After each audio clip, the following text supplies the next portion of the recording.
संविधान सम्मान चाहिए, पहले संविधान सम्मान चाहिए। आइए माननीय गिरीश चंद्र मौर्य जी। बहुत बहुत धन्यवाद माननीय संचालक महोदय जी। सबसे पहले मैं सोने की चिड़िया भारतवर्ष को नमन करता हूं कि अगर ये देश न होता तो हम शायद इस देश में न होते। यह देश विश्व गुरु है भगवान बुद्ध के वजह से। लोग कहते हैं देश विश्व गुरु है, तो जो लोग इस देश को विश्व गुरु मानते हैं, भारत देश को, वह लोग भारत देश की तरफ पांव करके नहीं सोते, माने पूरब दिशा की तरफ पांव करके नहीं सोते हैं कि भारत मेरा गुरु है, मेरा गुरु देश। जब वह लोग जो भारत को गुरु मानते हैं, जब भारत देश में आते हैं भारत देश का दर्शन करने के लिए, तो यहां से मिट्टी लेकर के जाते हैं अपने वहां, और जब उनके घर में किसी की मृत्यु होती है तो उस मिट्टी को उस व्यक्ति के मुंह में डालते हैं कि जैसे, और कहते हैं भगवान बुद्ध से प्रार्थना करते हैं कि हे भगवान बुद्ध जी, वहां आने जाने में बड़ी दिक्कत होती है, बड़ा दूर पड़ता है हम लोगों का देश। अगली बार जब जन्म हो तो भारत देश में इस व्यक्ति का जन्म हो। मैं बड़ा गौरवान्वित महसूस कर रहा हूं कि मैं भारत देश में जन्मा हूं, मैं भारत वर्ष में जन्मा हूं।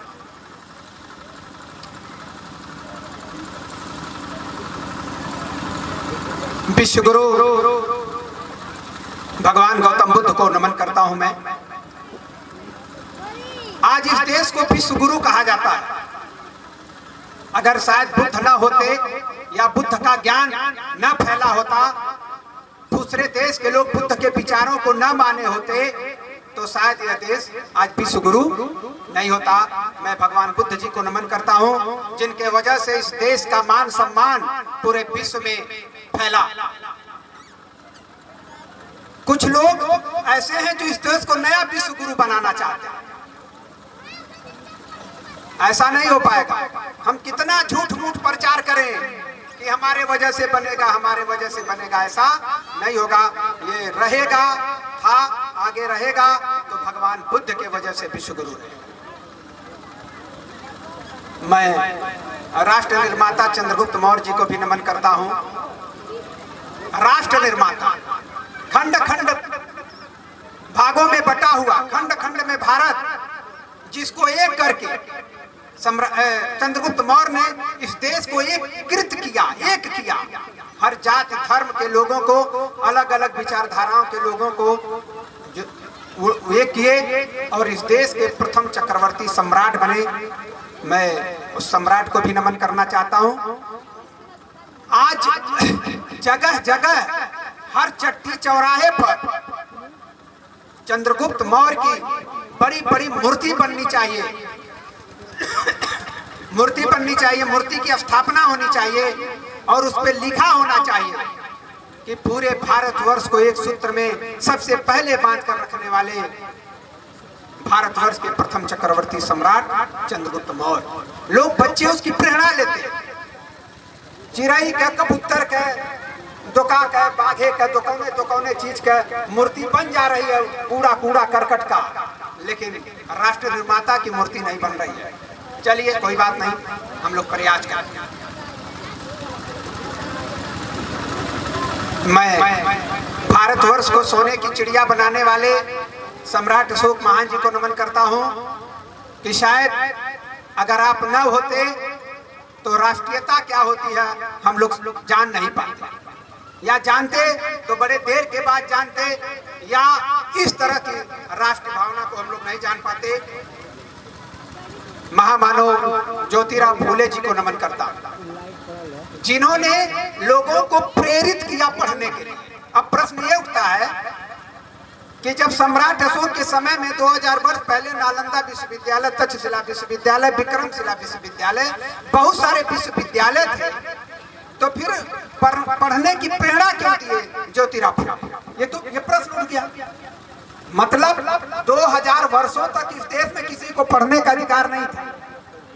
क्यों नहीं था पढ़ने का अधिकार? ये भी एक प्रश्न उठा। नालंदा विश्वविद्यालय 4 मंजिला विश्वविद्यालय, 10,000 विद्यार्थी पढ़ते थे। एडमिशन ऐसे नहीं होता था, बहुत कठिन परीक्षा होती थी, तब जाके एडमिशन होते थे। वो विश्वविद्यालय जल गए, तक्षशिला विश्वविद्यालय टूट गए, जहां विदेशी लोग आकर पढ़ते थे।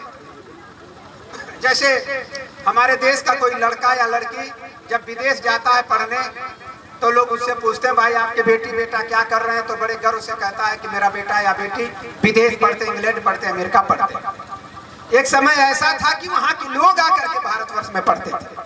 गर्व उस समय होता था, न कि गर्व इस समय होना चाहिए।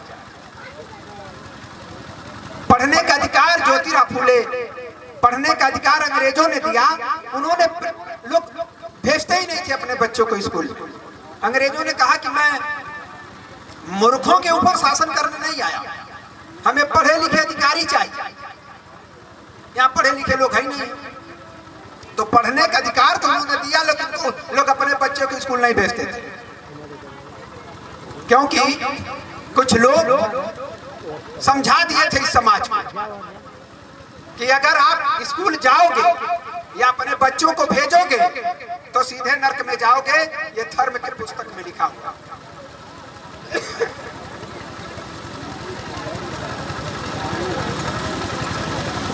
महामानव ज्योतिराव फुले, इतनी बड़ी बात है कि मैं आज उनको नमन कर रहा हूं। पूना में उनका जन्म हुआ, महाराष्ट्र में। पढ़ने का अधिकार दिए, वो नहीं होते तो शायद आज हम यहाँ बोल नहीं पाए। पढ़ने का अधिकार तो मिल गया, लेकिन महिलाओं को कौन पढ़ाएगा? बच्चियों को कौन पढ़ाएगा?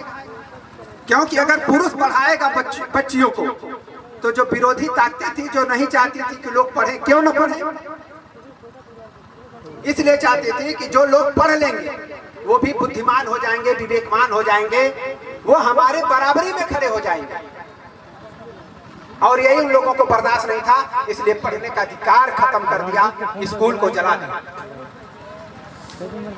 महामानव ज्योतिराव फुले की पत्नी सावित्रीबाई फुले, जिनको पढ़ा लिखा करके अपने घर पे वो तैयार किए, वो लड़कियों को पढ़ाने के लिए पढ़ाना शुरू किया। सबसे पहले लड़कियों के लिए उन्होंने स्कूल खोला। माता सावित्रीबाई फुले जी को मैं नमन करता हूँ। माता ज्योतिराव फुले जी को नमन करते हुए माता सावित्रीबाई फुले जी को नमन करता हूँ। महान पंडित राहुल संस्कृत्यायन जी को नमन करता हूँ। महान पंडित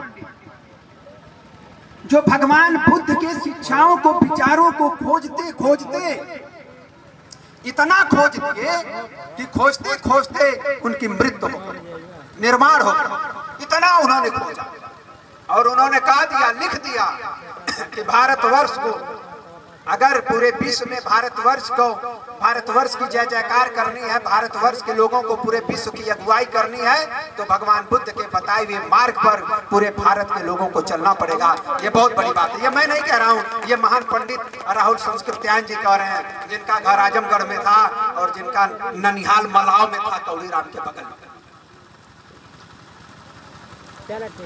सर विलियम जेम्स प्रिंसप जी को नमन करता हूं कि शायद आज वो ना होते तो जो मैं आज बोल रहा हूं बोल नहीं पाया। आज पूरा इतिहास, ये जो अशोक स्तंभ है, पूरा भारत का गौरवशाली इतिहास को अगर खोजा तो अंग्रेज विद्वानों ने, कलिंगम ने खोजा। नमन करता हूं। विलियम जेम्स प्रिंसप को खोजा, जिन्होंने शिलालेख को उनके पढ़ा। 84,000 शिलालेख, स्तंभ लेख बनवाए, मात्र 2000 साल में वो टूट गए, मिट गए, बिखर गए। ये क्या है किसी को पता नहीं था। जब फिरोज शाह तुगलक ने अशोक स्तंभ को देखा मेरठ में, तो बड़े बड़े विद्वानों को बुला के पूछना शुरू किया कि बताओ इस पे क्या लिखा है। तो उस समय के तथाकथित विद्वान, उन्होंने कहा, इसमें लिखा है कि जो इसको अपने महल पे लगवाएगा वो भारतवर्ष का चक्रवर्ती सम्राट। फिरोज शाह तुगलक ने उसको उखड़वाया और कैसे ले गया, रेशम का गद्दा बनवा करके, कई सारी बैलगाड़ी को एक ही साथ लगवा करके सैकड़ों लोग उस लाट को उठाने में लगे हुए थे। यमुना नदी पार करके तब उसके महल पे लगवाना था दिल्ली में, और कहा कि अगर टूट गया, खरोच आ गई, तो जितने लोग भी हैं सबको फांसी दे दी जाएगी। कितनी बड़ी बात है। आज भी फिरोज शाह तुगलक, फिरोज शाह कोटला में, उसके महल पे दिल्ली में आज भी वो अशोक स्तंभ खड़ा है। लेकिन लोग जान नहीं पाते थे कि आखिर ये क्या है। सबसे पहले सर विलियम जेम्स प्रिंसप ने उसको पढ़ा था। ये बहुत बड़ी बात है। एक बार जोरदार ताली सर विलियम जेम्स प्रिंसप के लिए। भारत आए थे नौकरी करने के लिए, नौकरी कर रहे थे भारत में। एक बार एक जंगल में गए तो देखे एक पत्थर पे बैठे, थक गए, जंगल में घूम रहे थे किसी काम से, एक पत्थर पे बैठे, पत्ता उस पे रखा पड़ा हुआ था, पत्ता हटा तो कुछ लिखा हुआ मिला। उन्होंने कहा कि भाई, भारत के अनपढ़ लोग तो ही नहीं लिखवा सकते, ये तो जादूगरों का देश है, सांप और बिच्छुओं का देश है, सपेरों का देश है, इतना बढ़िया चीज तो ये नहीं लिखवा सकता। आखिर ये है क्या? वो गए न लंका कुछ दिनों के बाद, वहां भी लिखा हुआ देखा उसी तरह को उन्होंने। वहां पता चला कि ये पाली भाषा में सम्राट अशोक के लेख हैं, सब लिखे हुए। तो पाली भाषा रह करके 5 साल उन्होंने सीखा लंका में। जब सीख लिए तब आकर के पढ़ करके भारत का इतिहास खोजना शुरू किया। भारत का गौरवशाली इतिहास, सम्राट अशोक का इतिहास, लोक कल्याणकारी, मानव कल्याणकारी, जीव कल्याणकारी इतिहास की खोज अगर किसी ने किया है तो अंग्रेजों ने किया है। क्योंकि भारत में सबसे ज्यादा खुदाई अगर किसी ने किया है तो अंग्रेजों ने किया है, रेलवे लाइन बिछाते हुए। यहाँ के लोग कहते थे, तथाकथित विद्वान, ये दूसरे की धरती है, मैं नाम नहीं लूंगा, लेकिन अंग्रेजों ने कहा नहीं, ये बुद्ध अशोक की धरती है। सबसे पहले उन लोगों ने बताया कि ये बुद्ध अशोक की धरती है। अंग्रेजों ने जब सिक्का चलाया तो उसमें भगवान बुद्ध की फोटो लगी हुई थी। आज भी नेपाल में उसके नोट पे भगवान बुद्ध की फोटो लगी हुई है। यहाँ के लोग जब बाहर जाते हैं तो कहते हैं मैं भगवान बुद्ध की धरती से आया, किसी और का नाम नहीं लेते, भगवान बुद्ध का नाम लेते हैं। वहां से जब उनको उपहार मिलता है तो भगवान बुद्ध की मूर्ति मिलती है या अशोक की लाट मिलती है। ये बहुत ही गर्व की बात है। मैं आज आधुनिक भारत में, ये तो बीती हुई बात हो गई, आधुनिक भारत मैं संविधान निर्माताओं को नमन करता हूँ। बाबा साहब भीमराव अंबेडकर, प्रमुख समितियों के अध्यक्ष पंडित जवाहरलाल नेहरू, सरदार वल्लभ भाई पटेल, के.एम. मुंशी, कृपलानी जी, 299 संविधान सभा के सदस्य, अगर वो लोग नहीं होते तो जो बढ़िया बढ़िया कपड़ा हम लोग पहन के खड़े हैं ये नहीं पहन पाए। उसमें अधिकार मिला कि हमको बढ़िया कपड़ा पहनना है। बहुत सारी एक बार हम गए, ऐसे कहीं कार्यक्रम लगा था तो कुछ महिलाएं थी, वो कार्यक्रम में गई। कार्यक्रम सुनने के बाद जब आई तो कहीं कि कुल तो नीक लगल, भीड़ बड़ा बढ़िया रहा, लेकिन नीक नाई कुछ लगत रहा, कुछ इंटरटेनमेंट ना, मतलब कुछ मनोरंजन ना होता, कुछ समझ में नहीं आ रहा था। संविधान की प्रस्तावना, ये वो फलान ढिकान, कुछ समझ में नहीं आ रहा। तो हमने उनसे कहा, उन लोगों से, कि घर घर संविधान की पुस्तक होनी चाहिए। लेकिन जो लोग चाहते थे कि संविधान कोई ना पढ़े तो इतना धार्मिक पुस्तक बना दिए, इतना धार्मिक पुस्तक बना दिए कि घर घर में हर धार्मिक पुस्तक बैठ गई और रोज वही हम लोग भज रहे हैं, रोज वही हम लोग पढ़ रहे हैं। होनी चाहिए संविधान। हमने कहा तुमको पढ़ने का अधिकार, तुमको जमीन का अधिकार, धन संपत्ति में अधिकार, ये सब अधिकार तुमको संविधान ने दिया, लेकिन उसको हम लोग जानते नहीं है। चलिए हम लोग शुरुआत कर रहे हैं, सम्राट अशोक क्लब के लोग शुरुआत कर रहे हैं।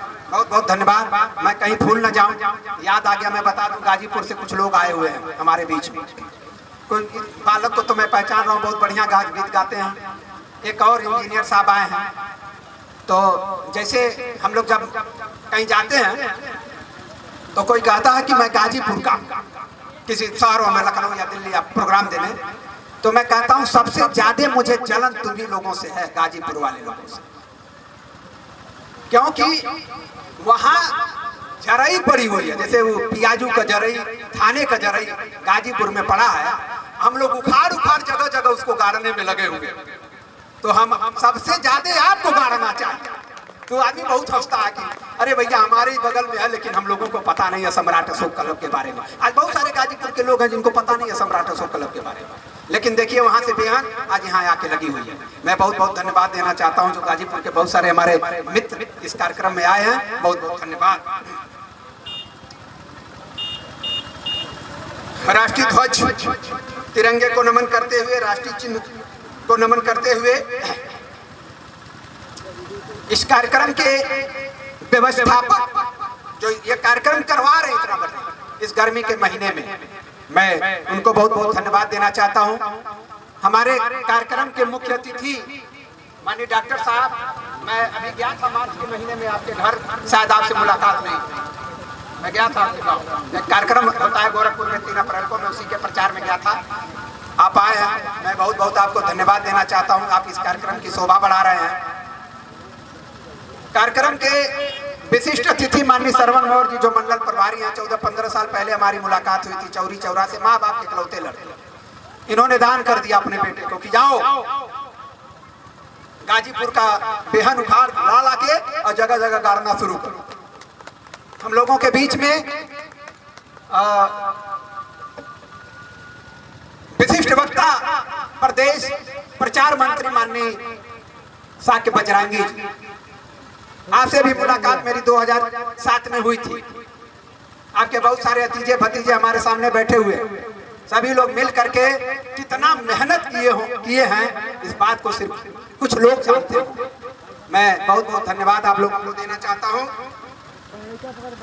बहन बेटियां, माताएं, जिलेबी छानने वाले, खाना बनाने वाले, आप सभी लोगों की, गोलगप्पे, ये जूस पेरने वाले, मैं आप सभी लोगों को धन्यवाद देना चाहता हूं कि आप लोग आकर इस कार्यक्रम की शोभा बढ़ा रहे हैं।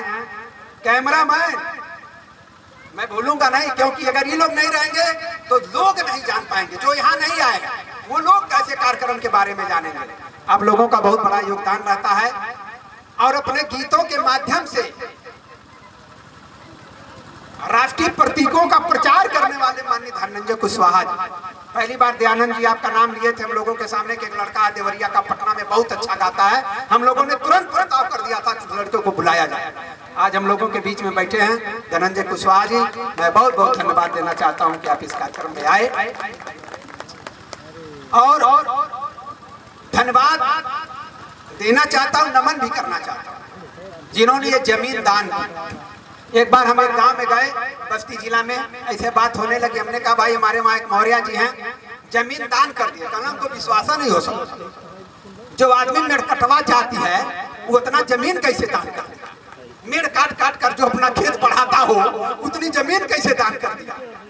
इस जमीन को दान करने वाले माता पिताजी को मैं बहुत बहुत धन्यवाद देना चाहता हूँ, क्योंकि एक बात जान लीजिए, जब ताजमहल में पहली ईंट पड़ी होगी, जब ताजमहल बना होगा और पहली ईंट पड़ी होगी,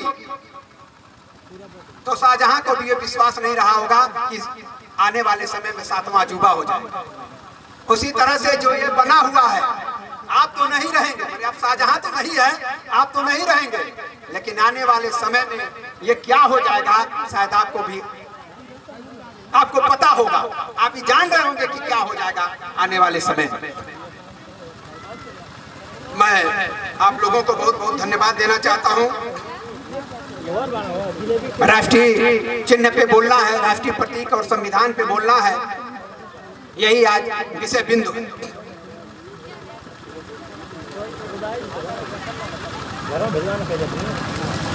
जब मैं बहुत इतिहास में नहीं जाना चाहता, जब देश आजाद हुआ तो लिखा था कि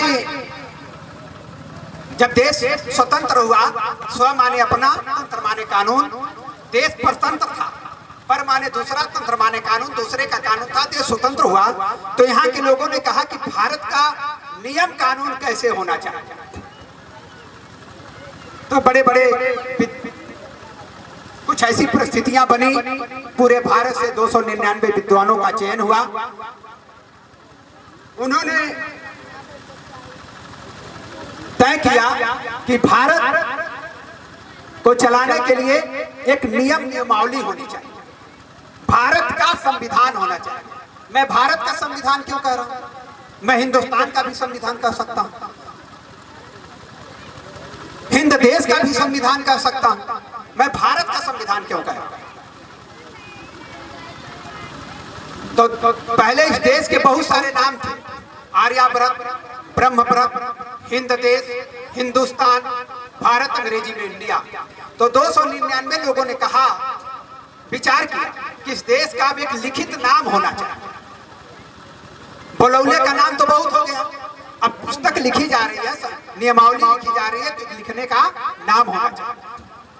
तब उन्होंने कहा कि सारे नाम छोड़ करके, उन्होंने कहा सारे नाम विवादित हैं, लेकिन यही एक ऐसा नाम है भारत जो विवादित नहीं है, इस देश का नाम भारत होना चाहिए।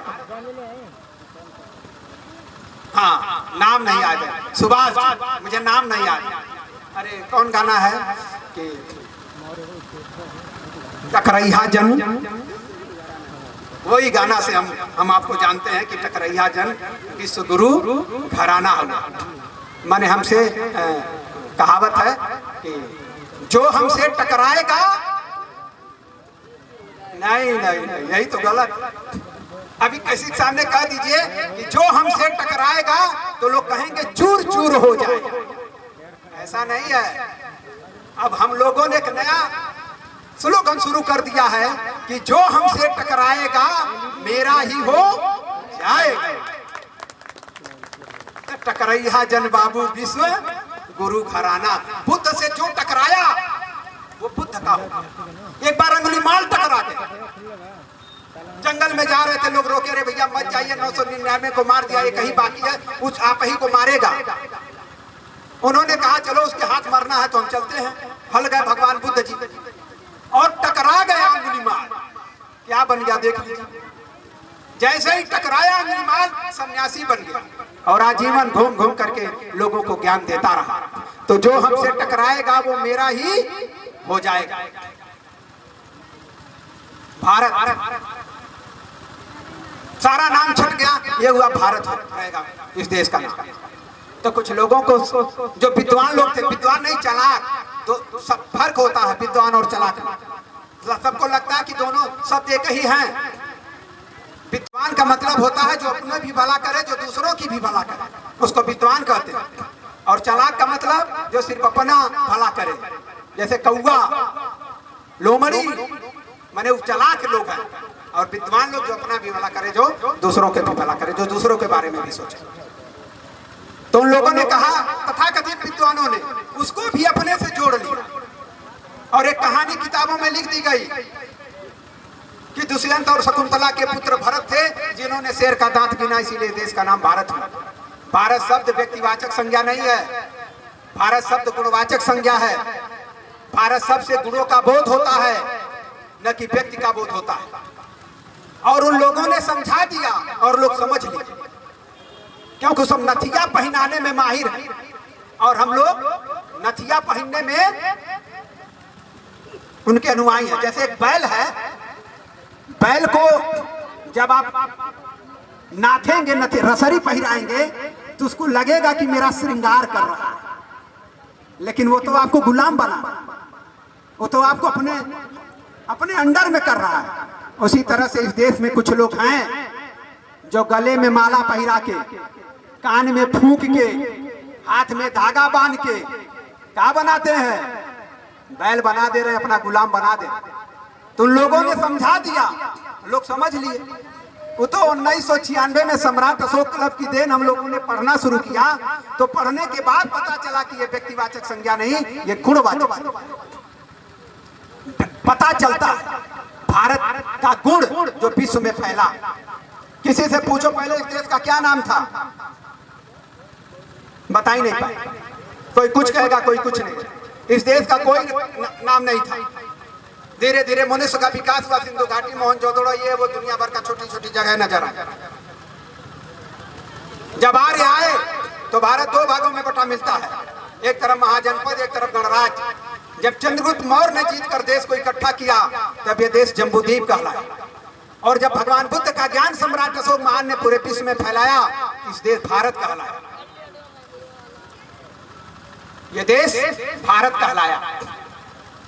यहाँ स्वर्ग में जाने का प्रवचन नहीं होगा कि हम कोई प्रवचन सुनेंगे स्वर्ग में चले जाए, वो वाला प्रवचन नहीं होगा।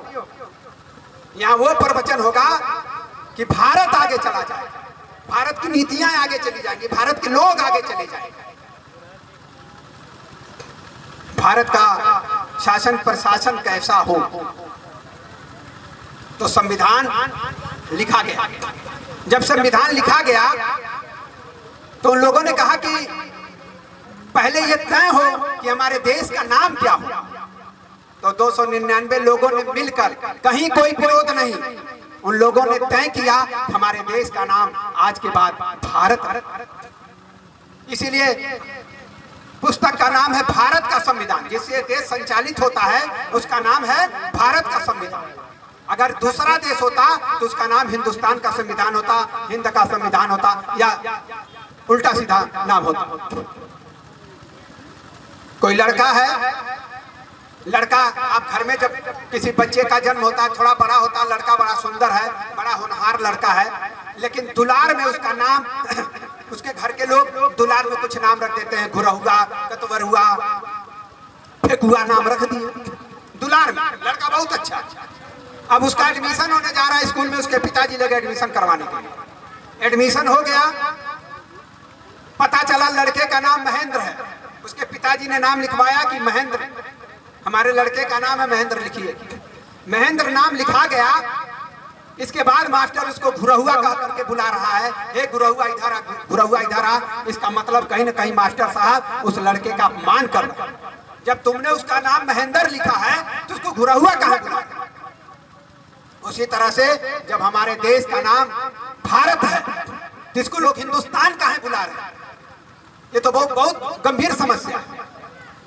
हमारे देश के अच्छे अच्छे पदों पर बैठे हुए लोग, शासन प्रशासन में बैठे हुए लोग इसको हिंदुस्तान कह रहे हैं।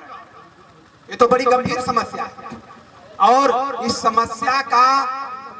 इस समस्या को दूर करने का उपाय सम्राट अशोक कलम निकाल रहा धीरे धीरे। तैयार हैं?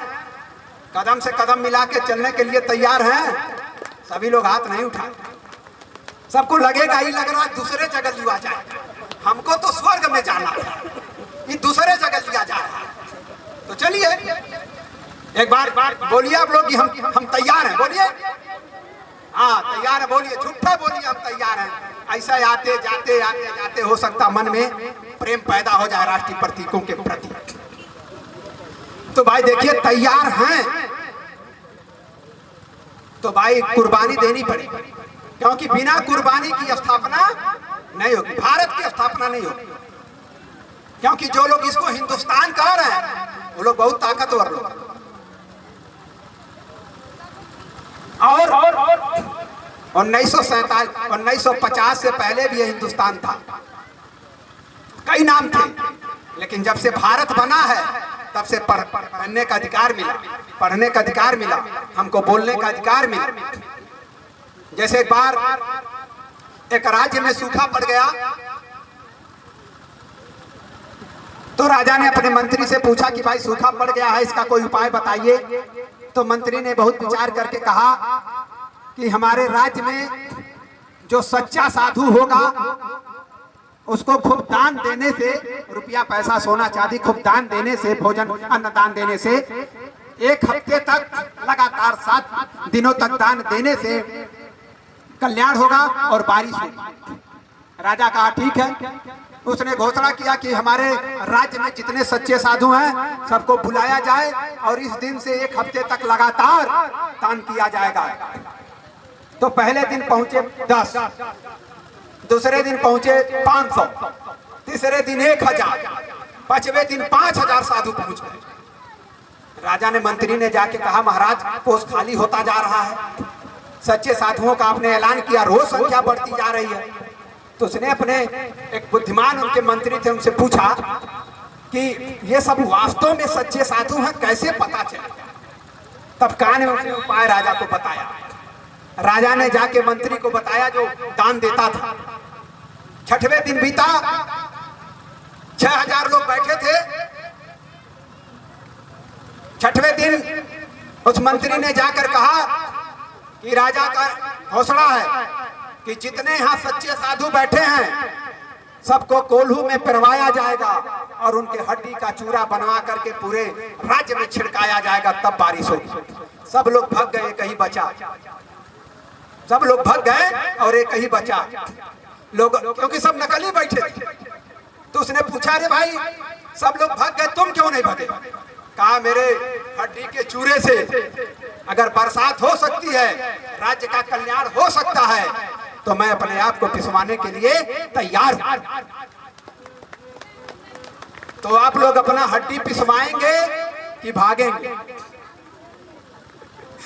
बोले, हड्डी पिसवाना है कि भागना है?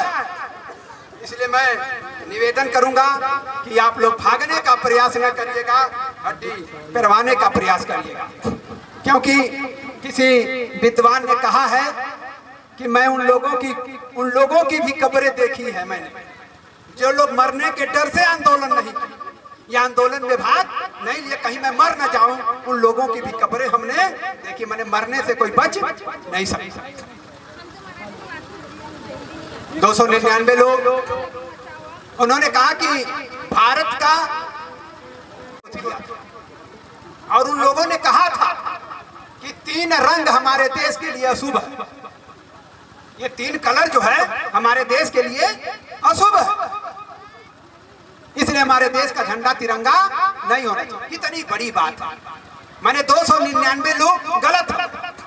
सरदार वल्लभ भाई पटेल, अंबेडकर जी, के.एम. मुंशी जी, पंडित जवाहरलाल नेहरू जी, कृपलानी जी, सभी लोग गलत हो, वो लोग ठीक हो, जो लोग संविधान सभा में शामिल नहीं। और हमारे देश को कुछ लोग हिंदू राष्ट्र बना रहे हैं। मैंने 299 लोगों ने इसको भारत बनाया और वो लोग हिंदू राष्ट्र बना। ये देश हिंदू राष्ट्र रहेगा। राम ने क्यों नहीं बनाया? कृष्ण भगवान ने क्यों नहीं बनाया? युधिष्ठिर काहे नहीं बनाए भैया इसको हिंदू राष्ट्र? 299 लोगों ने काहे नहीं हिंदू राष्ट्र बनाया? आप काहे बनाना चाह रहे हो हिंदू राष्ट्र? हमको समझ में नहीं आ रहा, या इसमें क्या कमी है? तो जो लोग तो नथिया तोड़कर फेंक दिए उनको तो बात समझ में आ रही है, लेकिन जो लोग अभी तक पहने हैं उस बैलों की तरह, उनको समझाना बाकी। तैयार हैं साथ देने के लिए? जैसे पोलियो ड्रॉप, जब पोलियो बीमारी आई थी, पोलियो बीमारी, तो सबसे पहले डॉक्टरों को पता चला इस देश के, तो जाकर स्वास्थ्य मंत्री से बोले कि आने वाले समय में सब लंगड़े लोग पैदा होंगे इस देश में। उन्होंने कहा इसका उपाय का पोलियो ड्रॉप पिलाना पड़ेगा घर घर जाकर।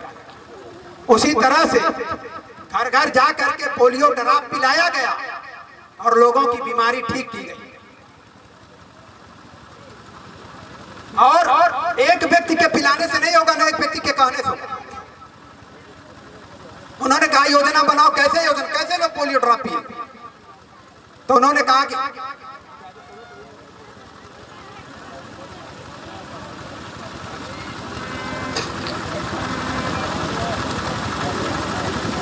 तो जिस तरह से पोलियो ड्रॉप पिलाया गया, लोगों की बीमारी ठीक हुई, छोटी छोटी टीम बना के घर घर जाके पिलाई, उसी तरह से हम लोगों को भी जा जा करके पिलाना होगा।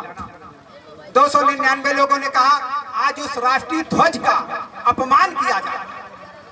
आज भारतवर्ष में आप 1 किलोमीटर चले जाइए तो कोई सड़क रख करके इस देश में सबसे ज्यादा भगवा झंडा और हरा झंडा आपको नजर आए, धर्म का झंडा नजर आए, लेकिन राष्ट्रीय ध्वज नजर नहीं आएगा। आप 1 किलोमीटर चले जाए, अगर नजर आएगा तो एक आध आएगा। तो इस देश की पहचान तिरंगे से है। जब विदेश के लोग आए तो उनको कदम कदम पे तिरंगा लगना चाहिए। हिंदू मुसलमान का झगड़ा तभी खत्म होगा जब मंदिर पर भी तिरंगा रहेगा और मस्जिद पर भी तिरंगा रहेगा, तब जाकर के हिंदू मुसलमान का झगड़ा खत्म होगा। और यही हम लोग चाहते हैं कि हिंदू मुसलमान का झगड़ा खत्म होगा। ये क्योंकि सम्राट अशोक महान ने कहा था कि हर संप्रदाय के लोग हर जगह रहें। और हम उनके नाती पोता हम भी यही चाहते हैं कि हर संप्रदाय के लोग एक जगह रहें। कैसे रहेंगे? वाक संयम। ऐसी बानी बोलिए मन का आपा कोय, औरत को शीतल करे या बहु शीतल हो। भारत के संविधान में लिखा गया है कि गर्व से कहो कि हम सब भारतीय हैं। वहां न कोई हिंदू है न कोई मुसलमान है, संविधान में हम सब भारतीय हैं। लेकिन जैसे ही हम लोग अपने अपने घरों में आते हैं, गर्व से कहो कि हम हिंदू हैं, गर्व से कहो कि हम फलाना है, गर्व से कहो कि हम ठिकाना है। जब सभी लोग गर्व करेंगे अपने अपनी जात का, अपने अपने धर्म का, तो एक सभी लोग एक दूसरे के साथ कट के मर के खत्म हो और आ जाएंगे, कट के मर के खत्म हो जाएंगे। इसीलिए सम्राट अशोक क्लब के कार्यकर्ता एक नया स्लोगन निकाले हैं कि गर्व से कहो कि हम भारतीय हैं, गर्व से कहो कि हम भारतीय हैं। और किसी काम की जब शुरुआत होती है तो विरोध करने वालों की कमी नहीं होती। विरोध जरूर होगा, आपके घर ही से विरोध होगा। आपके माँ विरोध करेंगे, आपके पिताजी विरोध करेंगे, आपके भाई विरोध करेंगे, आपके घर से ही विरोध शुरू होगा। लेकिन उस पर ध्यान नहीं देना। जैसे एक बार एक कुआं बहुत सारे मेढक सोचे भाई चलो कुएं से बाहर चला जाए, तो लोग दीवार ईंट का तराजा पकड़ के निकलना शुरू कर दिया। तो उस कुएं में कुछ लोग ऐसे थे, कुछ मेढक ऐसे थे, उन्होंने कमेंट किया कि अरे जात हवा लोगन ऊपर अब बस थोड़ा देर जइबा, अब बस गिरबा बस अथवा चियर जाबा, खत्म हो जाएगा। तो 4 मिले उतर गए, 1 मिला चढ़ गए। कुल कहना करे कैसे चढ़ गए, कहला हमके सुनाई नहीं दे। तो सुनाई नहीं देना चाहिए। कमेंट करने वाले, विरोध करने वाले, रोकने वाले बहुत आपको मिलेंगे, लेकिन विरोध नहीं करना है, उनको रोकना नहीं है, उनसे उलझना नहीं है। चलिए, समय का ध्यान रखते हुए मैं पुनः एक बार बहुत बहुत धन्यवाद देना चाहता हूं। और ये ठान लीजिए कि हमको राष्ट्र का निर्माण करना है, हमको संविधान का भारत बनाना है, हमको अशोक जी का, अंबेडकर जी का, सरदार वल्लभ भाई पटेल जी का, के.एम. मुंशी जी का, पंडित जवाहरलाल नेहरू जी का, संविधान सभा के उन 299 लोग जो थे उनका हमको भारत बनाना है। सावित्रीबाई फुले का, ज्योतिराव फुले का, इन लोगों का हमको भारत बनाना है। इसको बनाने में लोग रोकेंगे, रुकना नहीं है। एक कहानी और मैं छोटी सी सुना दूं, सुने तो कई बार होंगे, एक बार और सुन लीजिए। हो सकता है इसमें 10 लोग सुने हो, 20 लोग ना सुने, उनको याद आया। इसी के साथ मैं अपनी बात को खत्म कर दूंगा। एक बार एक गधा एक कुत्ता दोनों मिलकर प्लान किए कि बोध गया का नाम बहुत सुने हैं, कि वहीं बुद्ध जी को ज्ञान प्राप्त हुआ था, उस स्थली को देखना है। दोनों प्लान किए कि चलो चला जाए। घोड़ा गधा कुत्ता तीनों मीटिंग किए, मैंने बैठ के अपना चर्चा कर रहे थे कि पड़ाव करना बोध गया के चला दर्शन किया। सुनेली वहां से ज्ञान पूरे विश्व में फैल गया। गधावा कुकुरा कहना घोड़वा से कि ते बता भाई, तुमको कोई दिक्कत उक्कत नहीं होगी उतना दूर चलना? कहला नहीं, हमके हर कोस पर 1 किलो चना दे दिया, हमके और कुछ नहीं चाहिए, हम चल। गधावा कहना तुम? कहला हमरे बुखार रही, हमरे बीमार रही, हमरे कुछू रही, हम हाफत होपत कैसो कैसो चला। दोनों पूछना कुकुरास्ते, कहला हम ना जा, बड़ा प्रयास करब तो एक गांव से दूसरे गांव तक वो सीमान पर कतई नहीं जा पाए। जो जा कुल हमार भाई टंगरी पकड़ के हमार खींचे शुरू कर दिया। तो उसी तरह से आप लोग ये सोच लीजिए कि हमको बोध गया, सारनाथ, कुशीनगर, राष्ट्र चिन्ह का दर्शन करने राजगिरी, नालंदा जाना है। बहुत सारी कठिनाइयां आएंगी, लेकिन उन कठिनाइयों पर हमको ध्यान नहीं देना है। इसी के साथ मैं पुनः आप लोगों को बहुत बहुत धन्यवाद देना चाहता हूं। इस कार्यक्रम की शोभा बढ़ाने के लिए छोटे मोटे नन्हे मुन्ने भाई बहन बेटियां भतीजा सभी लोग आप आए हैं, आप लोगों का बहुत बहुत धन्यवाद। और दुष्यंत जी की लिखी हुई 2 लाइन कि हो गई है पीर पर्वत सी, अब इसको पिघलनी चाहिए। बहुत सारे सम्राट अशोक क्लब के जो लाल लाल ड्रेस पहन के खड़े हैं, ये आम आदमी लोग नहीं, आम लड़के नहीं है सब, ये जो ललका ललका पहने हैं ये बहुत अच्छे लोग हैं, अच्छा भारत बनाने के लिए तत्पर हैं। तो दुष्यंत जी की लिखी हुई 2 लाइन की हो गई है पीर पर्वत अब इसको पिघलनी चाहिए। इस प्रांगण से, इस अल्लीपुर गांव से, इसका नाम अल्लीपुर नहीं रहा हो, इसका नाम तय है कि अशोकपुर रहा हो, क्योंकि सबसे ज्यादा यहाँ अशोक के नाती पोता रहते हैं।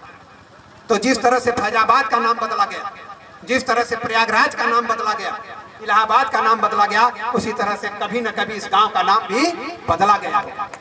ये अशोकपुर रहा होगा। मैं पुनः अशोकपुर अल्लीपुर को मैं इस अल्लीपुर गांव से एक नई धारा निकलनी चाहिए और सिर्फ हंगामा खड़ा करना मेरा मकसद नहीं, मेरी कोशिश है कि समाज की सूरत बदलनी चाहिए। मेरे सीने में नहीं, आपके सीने में ही सही, ये आग कहीं भी हो मगर ये आग जलनी चाहिए, ये आग कहीं भी हो मगर ये आग जलनी चाहिए। दांत वाले डॉक्टर साहब हैं क्या? मैं दांत वाले डॉक्टर साहब को बहुत बहुत धन्यवाद देना चाहता हूं कि जब भी हम लोग इस राष्ट्रीय प्रतीकों के सम्मान के लिए आपके पास हम लोग दान के लिए अपना अंगोछा फैलाते हैं, आप हरदम 1000-2000 रुपया डाल देते हैं। मैं दांत वाले डॉक्टर साहब को बहुत बहुत धन्यवाद देना चाहता हूं। मैं बहुत बहुत धन्यवाद देना, इस स्तंभ के लिए भी आपने बहुत बड़ा दान दिया था। एक बार पुनः बहुत बहुत धन्यवाद आप सभी लोगों का। जय भारत, जय संविधान, जय राष्ट्रीय चिन्ह, जय संविधान।